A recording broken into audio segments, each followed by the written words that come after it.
Sean bienvenidos una vez más a este canal. Esta vez les traigo una recopilación de historias de terror. Si quieren, déjenme la suya en nuestra cuenta de Instagram.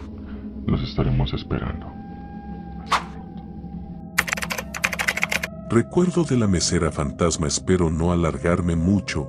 Escribo desde Saltillo, Coa, en el tramo Saltillo, mayor que Monclova, Edo, de Coahuila. En la carretera 57 hay una mini cadena montañosa que se le conoce como La Muralla. Antes, cuando la carretera era de carriles sencillos, seguido había accidentes en esta zona. En la entrada a este tramo, La Muralla, y en la salida, había restaurantes de carretera, cuyos principales clientes eran choferes de camiones, pero también era común que nosotros los automovilistas llegáramos principalmente al sanitario antes de entrar a La Muralla, porque si te tocaba un camión delante, era imposible rebasarlo debido a las continuas curvas pronunciadas. A veces te llevaba casi 30 o 40 minutos el cruzar este tramo, y si además coincidía que te dieran ganas de ir al baño, pues estabas en un aprieto porque tampoco había donde detenerse.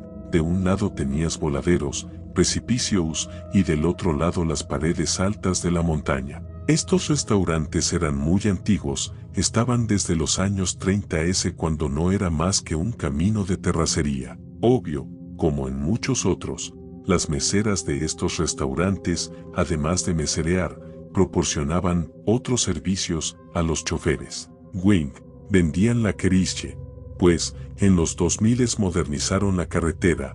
Ahora cruzar La Muralla es cuestión de 10 minutos, son 2 carriles, hay suficientes lugares para detenerse, y estos restaurantes quebraron y los quitaron. Todo esto es como contexto a lo que me pasó, que tal vez no es tan terrorífico, pero es extremadamente raro. Fue hace como 8 años, fue un sábado como a las 3 p.m., el sol caía a plomo en el desierto coahuilteca, 40 grados Celsius de temperatura, fácil.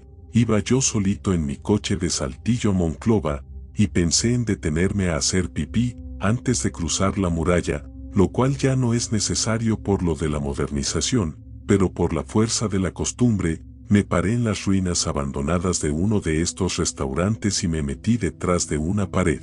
Y con decir ruinas, me quedo grande, ya que son solo las paredes de adobe, con algunas manchas de enjarre de cemento.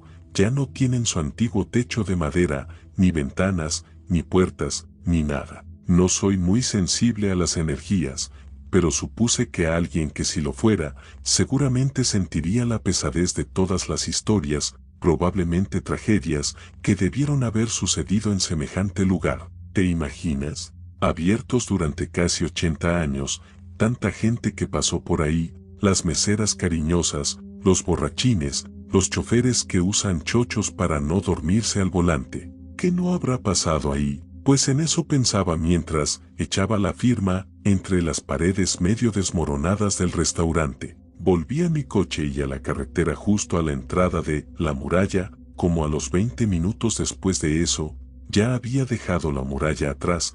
Mientras manejaba, algo en el rabillo del ojo llamó mi atención. Justo encima de mi pierna derecha, encima de mi pantalón de mezclilla, sobrepuesto, estaba un arete. Cuando descubrí el arat me sorprendí un poco, pero fue hasta que comencé a pensar en lo improbable del evento, que me fui desconcertando cada vez más, pues me di cuenta que no tenía ningún sentido. El arat no estaba enganchado, ni enredado, ni clavado entre el tejido de mi pantalón, estaba solo puesto, es decir, sobrepuesto encima de mi muslo derecho. Imagina que si yo movía la pierna, el arat resbalaría y caería. El arat era como de unos 3 centímetros de largo, de cuentas de plástico color rojo con un corazón en el extremo inferior y bolitas el resto de largo, engarzadas en unos eslabones de alambre dorado que no eran ni chapa, es decir, un arat de mala calidad.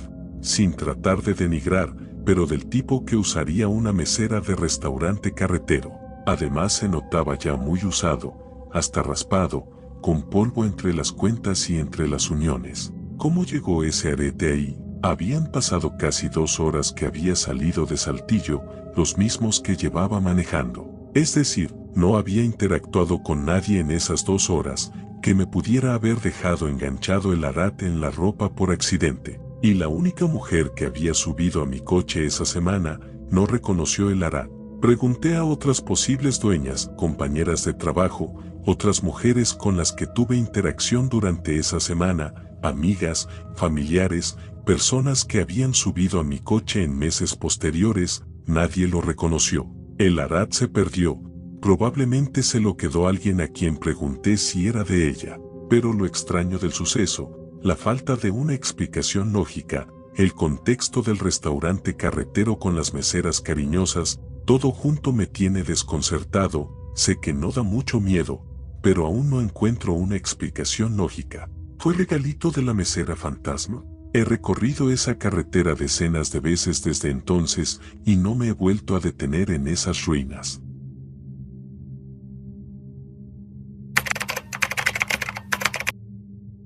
Mamá está enferma. Esta noche me escondo bajo las sábanas, como todas las noches desde hace 6 meses. Los pasos quejumbrosos se acercan, son lentos, suenan demasiado familiares. Hay un crujido prolongado en mi puerta. Ella se arrastra más cerca de mí, de pie sobre mi cama. Lo único que hace es mirar. Finjo no darme cuenta. Durante años hemos estado solos mi madre y yo, hasta que una noche, después de un paseo por el bosque, llegó a casa enferma. Intenté convencerla de que fuera al pueblo a buscar un médico, pero ella se limitó a decir que no era más que un resfriado común y que sería de mala educación ir a molestar al médico por nada. Mamá se equivoca, no se trata de un simple resfriado. Me temo que le pasa algo grave. Mamá siempre ha dicho que soy demasiado joven para hablar con extraños por internet, pero después de su abrupta pérdida de apetito, seguida de su más reciente antojo,